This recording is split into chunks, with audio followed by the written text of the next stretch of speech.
out of the red corner, an undefeated mixed martial artist holding a perfect professional record. What's up, YouTube? Crossover MMA back in here for another video. This would be my UFC Macau recap. I went 6-7 on the card, the worst I've ever done. This card was really good. Now, without further ado, let's get right into it. In the main event, we had Petr Yan versus Deiveson Figueiredo. So round one, Petr Yan comes out, takes the center of the octagon. Figgy gets a trip literally 30 seconds into the fight. Yan spins into Figgy at the 2-minute mark and literally does no ground and pound. And Yan then gets off his own ground and pound, maintains the position until about 15 seconds left in the round. Figgy didn't even really land hardly any strikes this round, so it was a pretty easy and clear 10-9 for Petr Yan. Round two, Petr Yan takes the center again. Yan takes a small lead early in the round just by simply having more output. He's landing more kicks. Figgy isn't really putting much volume out there and is pretty much just taking pictures of Yan, just standing right in front of him. Figgy then lands a solid right hand, but just isn't throwing enough volume to get the round. Yan is just honestly just outworking Figgy, and it's another 10-9 round for Petr Yan. Round three, they come out. It's a little bit slower of a round.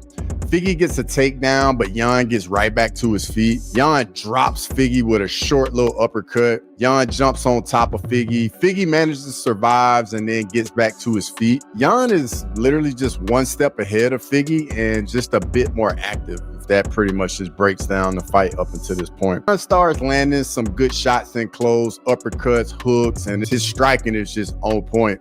And it's another clear 10-9 round for Petr Yan. Round four, they come out. It's tit for tat to start the round. Yan lands a big uppercut, knocks out Figgy's mouthpiece, followed by a head kick. Yan manages to land some heavy shots in between the exchanges and in between the resets. This fight is very competitive, but Yan is just literally one step ahead of Figgy. Figgy then drops Petr Yan with a right straight. Yan bounces up and lands back on Figgy, which is crazy.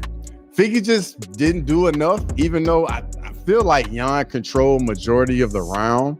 So I gave this round 10-9 for Petr Yan. Round five, Figgy comes out a little bit more aggressive, lands some nice uppercuts. Yan then lands some nice combinations in dirty boxing range and some uppercuts. And the uppercuts were really landing the entire fight for Petr Yan. I would say they've been his best shots of the entire fight. Yan also manages to get the better of the exchanges when Figgy starts landing some shots. Figgy lands some heavy right hands to the body. It's a very close round. I scored it 10-9 for Petr Yan, and I'll probably put the stats and the judges' scorecards up so you guys can see it. This was ultimately a great fight of two elite former champions. Yan just showed he's just was a step ahead of Figgy.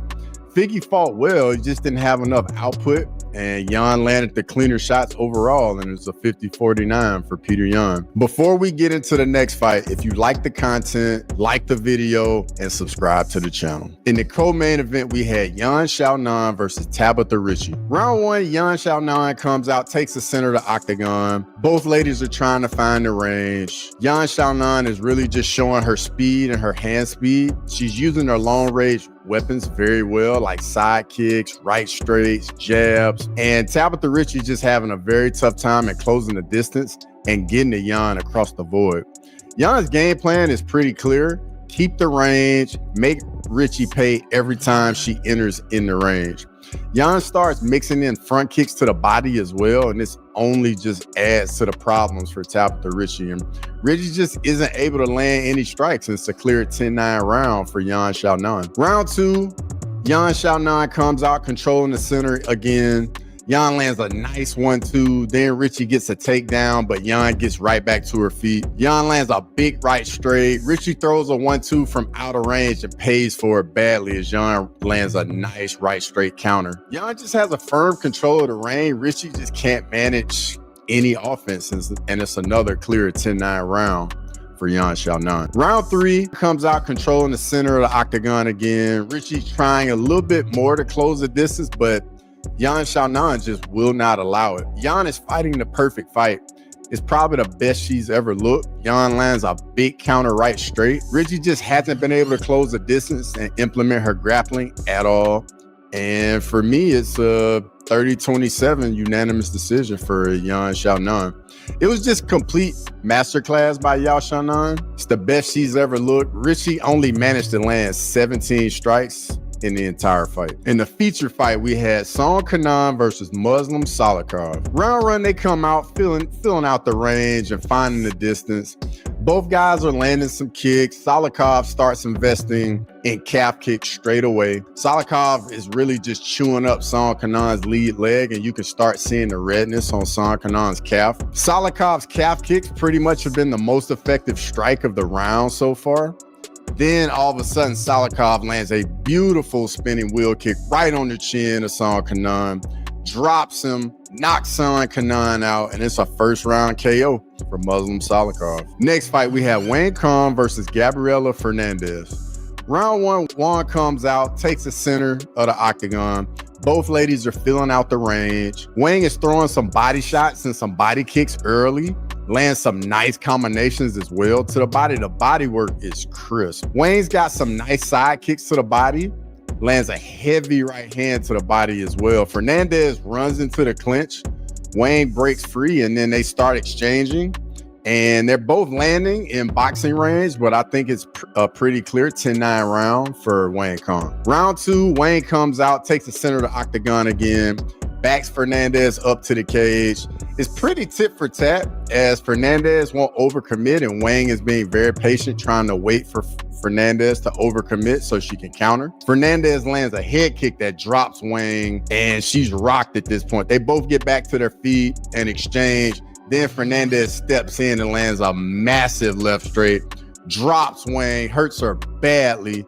Fernandes jumps on her back, locks in a rear naked choke, switches the grip up. They roll over face down, and Gabriella Fernandes puts Wang to sleep. Gabriella Fernandes wins by second round, rear naked choke. This fight shows that regardless how the fight is going, MMA, anything can happen, and the fight can turn completely on its head in a second. It's a great win by Gabriella Fernandes. Next fight, we have Volkan Oezdemir versus Carlos Ulberg. Round one, Oezdemir takes the center of the octagon.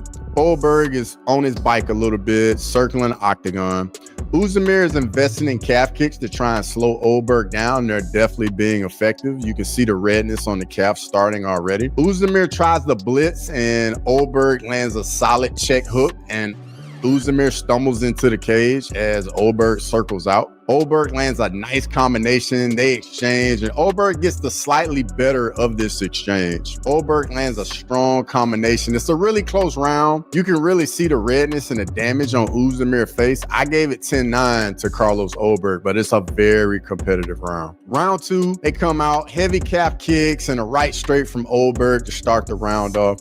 Oezdemir blitzes, and then Ulberg lands that check left hook again and circles away. Both guys are looking to land big left hooks. You can see it. They're trying to feel it out.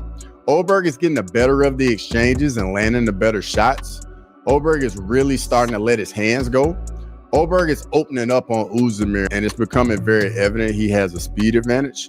Ulberg's movement is just really giving Oezdemir some issues. And then at this point, for whatever reason, Oezdemir has stopped throwing his leg kicks, and he was having a lot of success with those in the first round. So round two, I gave it 10-9 to Carlos Ulberg. Round three, Volkan Oezdemir comes out, takes the center of the octagon again, backs Ulberg up straight away.